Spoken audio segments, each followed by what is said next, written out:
इकट्ठा करने के अर्थ में किया और बहुत बड़ी तादाद में लोग हों ऐसी उम्मीद करते हुए इसका नाम महाकुंभ रख दिया। ये बात केवल अमित शाह के बेटे को क्यों लागू हो? बिना बैट बॉल खेले बीसीसीआई का चेयरमैन बन जाए। यहाँ तो आप सब कुछ खेलते रहिए, तब भी आपको 32 साल की उम्र में जाकर मौका मिलेगा क्रिकेट खेलने का। और लोग कहेंगे कि भाई अगर ये सवाल पूछ दो कि लोगों को 19-20 साल की उम्र में क्रिकेट खेलने का मौका मिल जाए, ये सुपरस्टार था, इसको मौका क्यों नहीं मिला? कि संविधान को बचाने की कोई भी रैली पूरे देश में आप देखो, उसकी अगुवाई इस देश का वंचित शोषित बहुजन समाज कर रहा होगा। 26 नवंबर को न मेरा बात मानना तो पढ़ लेना, खोज लेना। 26 नवंबर संविधान दिवस इस देश में कहां-कहां मनाया जाता है और कौन लोग उसको मनाने वाले हैं। मैं तो आपको एक प्रयोग के रूप में एक सैंपल दे रहा हूं। संचालक महोदय, थोड़ा क्रांतिकारी हो जाए। बहुसंख्यक समाज की वाजिब और समुचित हिस्सेदारी के लिए आयोजित न्याय अधिकार महाकुंभ में आए हुए आप सभी देश भर के सभी सम्मानित लोगों को मेरा क्रांतिकारी जय भीम, जय मंडल, जय संविधान है, इंकलाब जिंदाबाद है। नाम तो इसका रखा गया है महाकुंभ।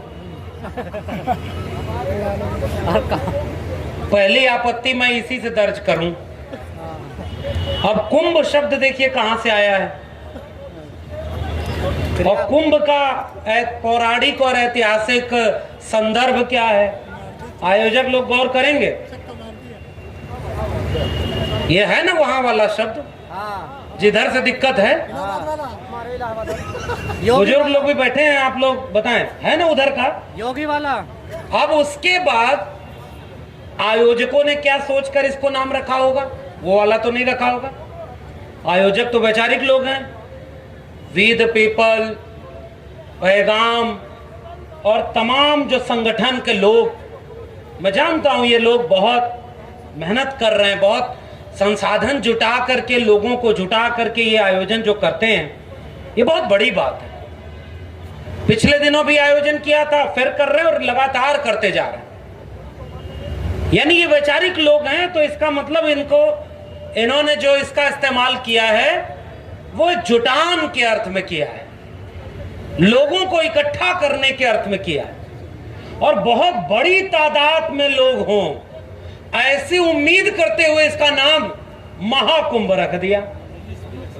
तो भाई गलती इनकी थोड़ी है। अब हमारे लोगों की ये जागरूकता है, अति जागरूकता है। हमारे लोग इतने ज्यादा जागरूक हो गए हैं कि अब ऐसे कार्यक्रमों में भी जाने की जरूरत नहीं महसूस करते। बहुत जागरूक हैं, घर में बैठे होंगे, यहां कम लोग हैं, लेकिन मुझे उम्मीद है कल भीड़ आएगी, कल और लोग आएंगे और लोगों को आना चाहिए। तो जैसे शब्द भले ही ब्राह्मणवादी हो, हमने उसका इस्तेमाल सकारात्मक किया। अब दीपक भी यहां रखा हुआ है, आपत्ति तो इस पे भी होनी चाहिए। अब मैं क्या क्या बोलूं, सारा मैं ही बोलूं, लोग मेरे ऊपर भी आपत्ति करेंगे। कहने का मतलब यह है कि जब लोगों को जोड़ना पड़े, तो अब एक बात बताइए, जोड़ने के लिए और क्या करें? मैं पूरे टाइम इनका जो बैनर, पोस्टर, जो एजेंडा है आज के कार्यक्रम का, इस न्याय अधिकार महाकुंभ का, उस पर मैं गौर कर रहा था। तो निजीकरण का विरोध, ठेकेदारी प्रथा में भी आरक्षण का जो खत्म हो रहा है, आरक्षण को जो खत्म किया जा रहा है उसको बचाने का सवाल, जाति जनगणना का सवाल, ठेके पट्टे में भी रिजर्वेशन का सवाल। क्योंकि भाई ठेके पट्टे एक ही जाति के लोगों या एक ही तबके के लोगों को क्यों मिले?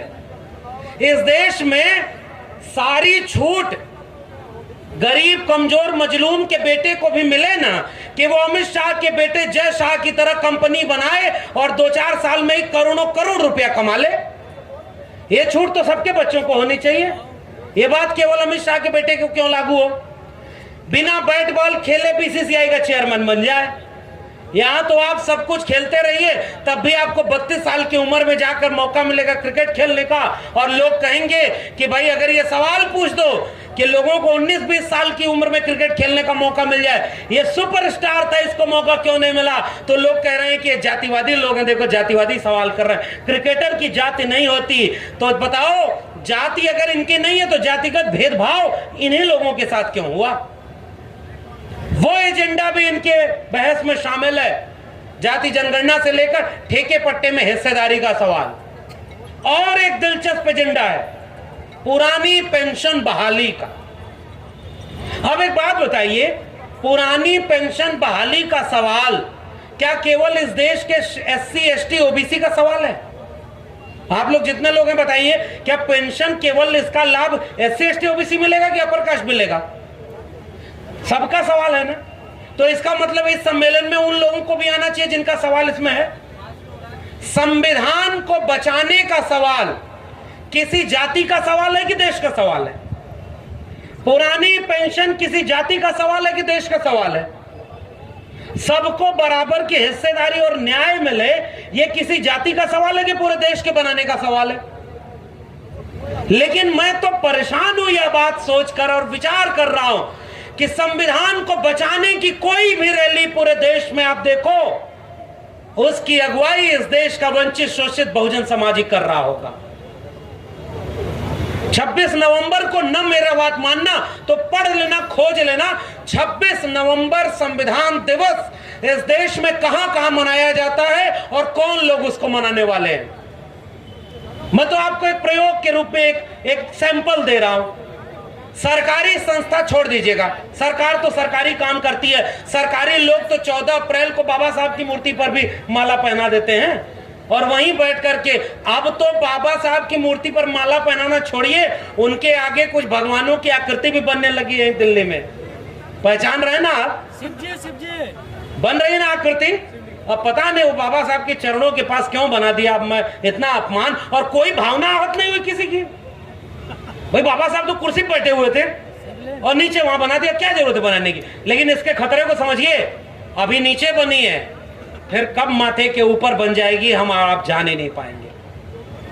तथागत बुद्ध को अवतार घोषित कर दिया कि वो विष्णु के अवतार हैं, जिन्होंने किसी भी ईश्वर को मानने से मना कर दिया था। गौतम बुद्ध अनीश्वरवादी थे, वो आत्मा और ईश्वर को नहीं मानते थे। तो जो आत्मा और ईश्वर को ही न माने, मूर्ति पूजा को ही न माने, उन्हीं को भगवान बना दो। इस देश में यह हुआ कि नहीं हुआ? डॉक्टर अंबेडकर ने यह बात कही कि मुझे मूर्तियों में मत खोजना, मैं आपको किताबों में मिलूंगा।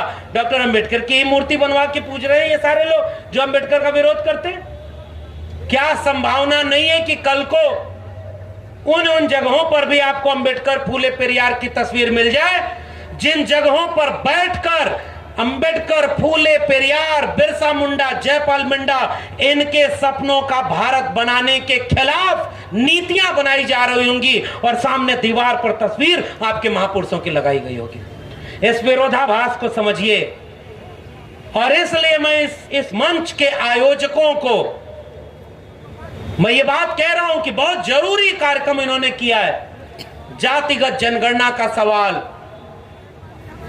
प्रमोशन में रिजर्वेशन का सवाल, ठेकेदारी में सबको हिस्सेदारी का सवाल, पुरानी पेंशन का सवाल, संविधान को बचाने का सवाल, ये इस भारत का सवाल है। और इसलिए ये सारे संगठन के लोग गांव-गांव इसको पहुंचाएं, क्योंकि ये असली भारत को बचाने का सवाल है। बाकी तो देश में लोग काम कर ही रहे हैं, लोगों को लड़ाने और आपस में तोड़ने का। और अगर ये नहीं बचा पाए और इसको कैसे करेंगे? मुझे लगता है कि अब दिल्ली के सेमिनारों में वो ताकत अब नहीं बची है। हम सारे वो लोग जागरूक लोग हैं जो सब ये बात जानते हैं, वही इस पंडाल और इस मंच पर आए। मैं भी वही सारी बात बोल रहा हूं जो हर जगह बोल रहा हूं। यही सीमा आपकी भी है और मेरी भी है। और इसलिए मैं ये गुजारिश करके अपनी बात खत्म कर रहा हूं कि आओ इस मशाल को गांवों तक ले चलें। आयोजकों का अभिवादन, हिम्मत की है इन्होंने। मैं इनकी हिम्मत को सलाम करते हुए ये चाहूंगा कि इस वैचारिक और आंदोलन की लड़ाई को भारत के गांव-गांव तक पहुंचाया जाए, ताकि आने वाले वक्त में हम उस भारत को बचा सकें जिसको बनाने के लिए हमारे पुरखों ने शहादत दी। सावित्रीबाई फूले, फातिमा शेख, उन्हें याद करते हुए आज के दिन, अपने पुरखों को याद करते हुए मैं अपनी बात खत्म करता हूँ। बहुत बहुत शुक्रिया, धन्यवाद। वीडियो कैसी लगी आप अपने कमेंट्स के माध्यम से हमें बता सकते हैं और चैनल को लाइक, शेयर और सब्सक्राइब जरूर करें। धन्यवाद।